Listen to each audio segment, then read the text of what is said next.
예, 이제 1997년 10월 정도였을 겁니다. 그날은 이제 가을이었는데, 이렇게 갑작스럽게 이렇게 불안이 이렇게 몰려와서 도 일을 할 수가 없어서 자동차 안에 가서 이제 혼자 이렇게 있었는데, 새삼 처음 느껴보는 어떤 불안과 공포가 이렇게 제 몸을 엄습했습니다. 그리고 이제 2008년도에 이제 공황장애 완치되기까지 약 10년 동안에 공황장애를 앓게 됐는데, 1997년 동안 해도, 공황장애라는 것이 세상에 많이 알려지지 않았어요. 저도 이제 공황장애도 처음 몰랐고, 병명도 이제 1년 동안 이제 그때는 몰랐으니까, 1년 후에 이제 98년도 정도에 이제 공황장애라는 것을 알았지만, 97년도 가을에 10월달에 공황장애에 걸렸을 때에 정말 이 세상에 내가 태어나서 처음으로 공포와 두려움을 그렇게 느껴본 적이 없어요. 그렇게 이제 느끼면서 내 몸이 왜 이렇게 될까? 왜 이렇게 두렵고 쫓길까? 이제 그런 어떤 제 어떤 감각들을 가지게 됐는데, 그러면서 이제 제 머릿속에서 이런 기분들이 그날 97년 10월달 그날만 있었던 것이 아니라 그 전에 몇 달 전부터 이런 증상들이 있었던 것이 제 마음에 이렇게 확인이 됐어요. 근데 그때부터 어떤 예후 이제 전조 증상들이 있었는데, 그때 제가 이 병명을 알았더라면 회사를 쉬든지 퇴사를 하든지 극단적인 어떤 조치를 했을 건데, 이렇게 그때 그 당시에 약 한 달에 한 번 정도, 또 두 달에 한 번 정도 가끔씩 제 기분이 아주 불안하고 두렵고 쫓기는 듯한 그런 기분들이 이제 한두 번씩 들었어요. 근데 제가 이제 그때 나이가 31살이었기 때문에, 결혼을 하고 31살이었기 때문에, 좀, 이렇게 회사를 그만두기도 좀 이렇게 쉽지가 않고, 억지로 이제 다녔는데, 그날 10월 달에 이제 이게 폭발한 거예요. 그래, 제 느낌으로, 야, 이렇게 두려움과 공포라면 내가 직장 생활을 불가능하겠다. 그런 생각을 막 하고 있었는데, 그것이 이제 한 30분 흘러가고 40분 정도 흘러갔을 때에 제 마음에서 불안이 서서히 그쳐지면서, 본래의 제 몸 상태로 돌아왔어요. 정말 놀랐어요, 저는. 한 30분에서 40분 정도의 그 발작과 불안과 공포를 느끼면서, 야, 내가 정말 경험해보지 못했던 그런 기분을 느끼면서, 야, 이런 병이 걸리면 안 되겠다. 내가 앞으로 몸 조심해야 되겠다. 이제 그렇게 생각했어요. 그런 생각을 하면서 이제 퇴근을 했는데, 이제 일을 대충 정리하고 회사에 다시 들어왔죠. 그때 그 당시 저는 이제 경남 남해에서 건설 회사를 다니고 있었거든요.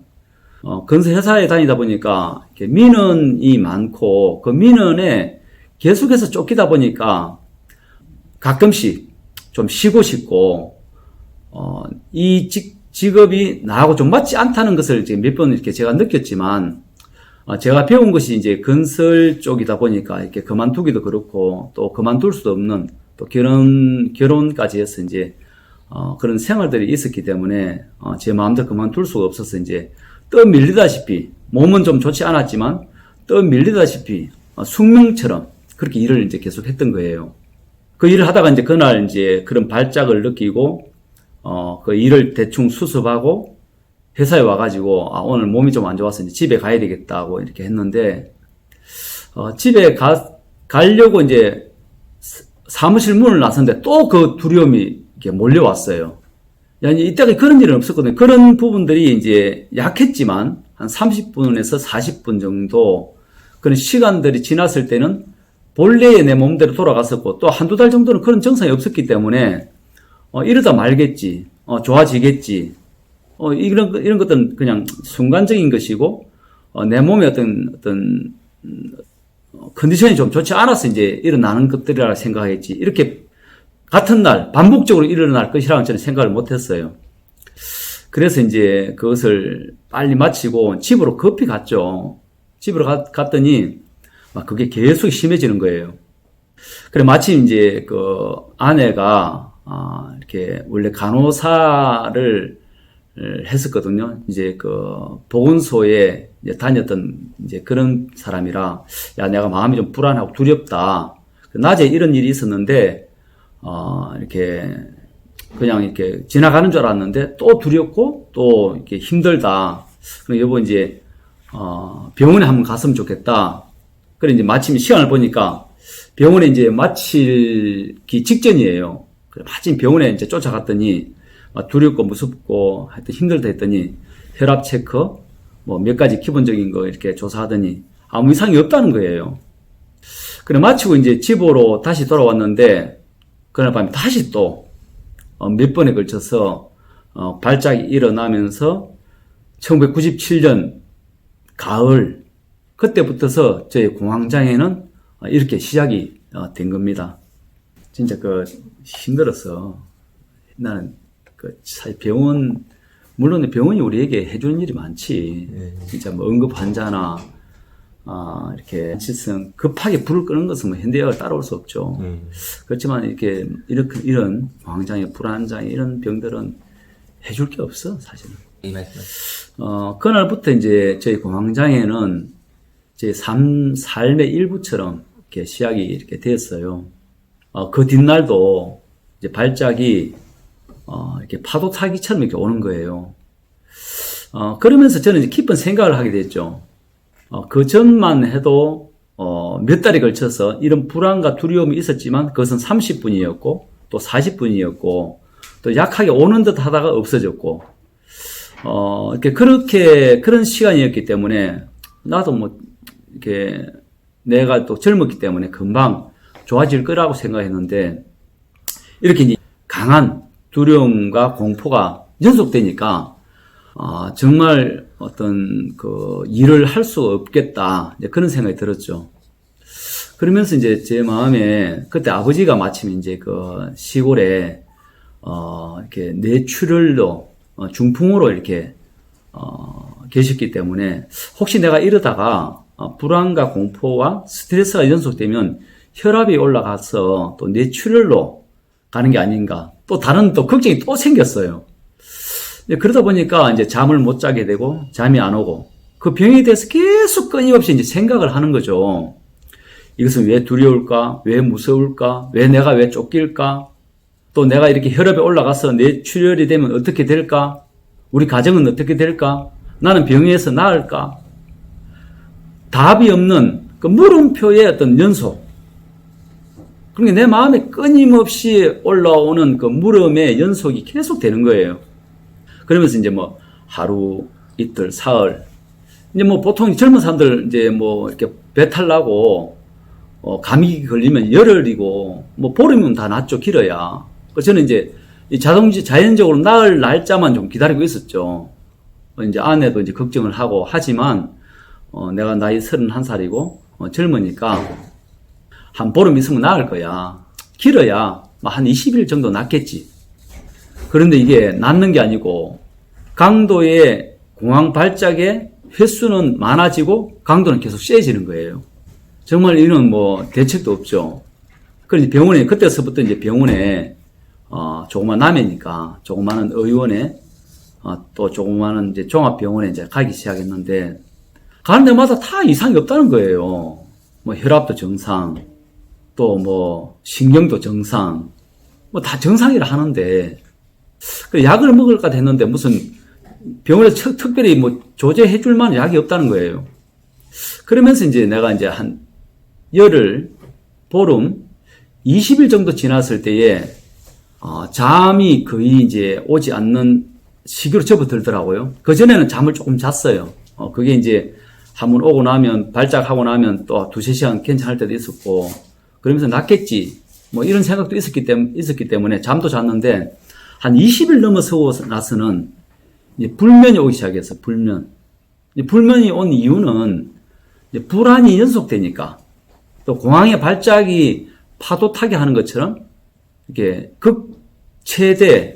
극한치에 갔다가 또 최저에 갔다가 이것이 반복되니까 잠이 오지 않았는데 이제 그것은 내가 불안하고 두렵기 때문에 잠이 이렇게 자율신경계 쪽에서 잠을 이렇게 재우지 않은 것 같아요. 지금 생각해 보면. 그때부터 이제 잠이 안 오죠. 불안과 공포는 파도 타게 하는 것처럼 연속해서 이렇게 오죠. 정말 어렵고 힘들었는데, 그래도 이제 나는 곧 낫겠지. 뭐 내가 특별히 뼈가 뭐 이렇게 부러진 것도 아니고, 또 어떻게 뭐 이렇게 바보처럼 계산도 못하는 것도 아니고, 내가 계산 다 할 수 있고, 내가 사는 어떤 그런, 인간적인 어떤 그런 삶의 어떤 것들이 다 되기 때문에, 뭐 이런 부분만 하나만 이렇게 해결되면 정상적으로 나는 삶을 살 것이라 생각했어요. 그러면서도 이제 낮에 잠깐씩 가서 회사 일을 봐주고 했는데, 한 달이 지났을 때에 내가 이제 결정이 되더라고요. 이게 회사 생활이 불가능한 것이구나. 그리고 이 병이, 병명도 없는 이 병이, 언제까지 계속될 수도 있구나, 이제 하는 어떤 그런 막연한 두려움, 또 좌절, 또 같은 종류의 이런 종류의 병을 알아본 사람을 만나보지를 못했어요. 병원에 가면 보통 이제 가면 이렇게 환자들 대기하다 보면 이야기를 하는데 저하고 같은 병이 아무도 없는 거예요. 그래가지고 이제 그때서부터는 한 달 지나서부터는 회사에다가 이제 그 휴직계를 내고 회사를 일단 좀 쉬기로 하고 이제 대학병원을 이제 가기 시작했어요. 대학병원을 가면서 이제 전문적인 신경정신과 치료를 이렇게 좀 받아볼 요람으로 갔는데, 그분도 이제 진료를 해보고 정상이라는 거죠. 그래서 나는 막 두렵고 막 이렇게 그 공황의 어떤 발작들이 계속 연속되는데 이상이 없다는 거예요. 대답하는 게 대답 다 하죠. 또 신경 이게 관절 같은데 두드려보고 신경이 이렇게 다 정상적으로 작동하죠. 그것들 볼 때 멀쩡하니까 이분들이 다 정상이라고 하는데 나는 이제 정상이 아닌 거죠. 나를 이제 알아주는 사람도 없고. 그러면서 이제, 공황 발작과 불안장애, 또 불면증, 한 6개월 정도 지나니까 이제 우울증이 왔어요. 그래 이제 그 우울증은, 여러분 이제 우울증 하게 되면 그냥 쉽게 그냥 우울증 걸렸나, 이렇게 우울하나, 이렇게 할지 모르지만 우울증은 정말 힘든 병이더라고요. 우울증이 오니까, 내 스스로 이렇게 갇혀버린다 할까요? 깊은 우물통 같은 깊은 어떤 그 깊숙한 우물에 나 혼자 갇혀있는 듯한 그런 곳에 이제 갇혀버린 것 같아요. 그리고 이제, 내 판단 자체가 비관적이고 나는 여기서 벗어날 수 없어. 나는 안 될 것 같아. 다른 사람은 다 돼도 나는 낫지 않을 거야. 그 비관적인 생각을 계속 하면서 이 불안과 우울을 떨쳐낼 수 있는 방법은 무엇일까?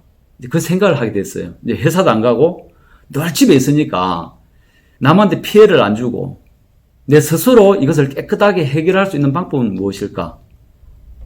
이제 그것은 이제 자살을 이제 생각을 자연스럽게 하게 되더라고요.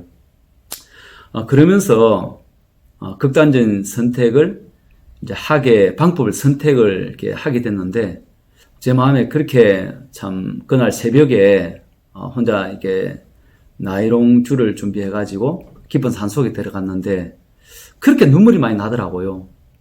눈물이 많이 나고, 내 나이 31살, 32살, 아직 꽃으로 하면 이제 막 꽃이 피는 나이인데, 그때 봄이었는데, 막 꽃들이 피고, 막 바람이 부니까 막 그 풀들이 이제 막 겨울에서 벗어나서 막 이렇게 바람에 일렁이는데 저 풀들도 지금 이렇게 봄을 맞이해서 막 이렇게 춤을 추는데 내 인생은 32살에 이렇게 접어야 되는 내 자신을 보게 돼서 그날 밤에 그날 새벽에 그러면서 그렇게 이제 마음이 슬프더라고요. 눈물이 나고 그러면서 이제 이렇게 동네를 이렇게 내려다봤어요. 남의 읍에 제가 살았는데 남의 읍에 비춰지는 그 불빛을 보면서 하염없이 이렇게 눈물이 나는데 그때 어떤 생각이 하나 들었냐 하면 죽는 것은 언제든지 죽을 수 있으니 한 3, 4일만 가서 마지막으로 병원을 한 번 더 찾아보자. 그러고 난 뒤에 이 병명이 없거나 약이 없으면 그때는 내 인생을 이렇게 정리하는 게 맞겠다 싶어가지고, 이렇게 다시 동네를 내려왔어요. 왔는데, 이렇게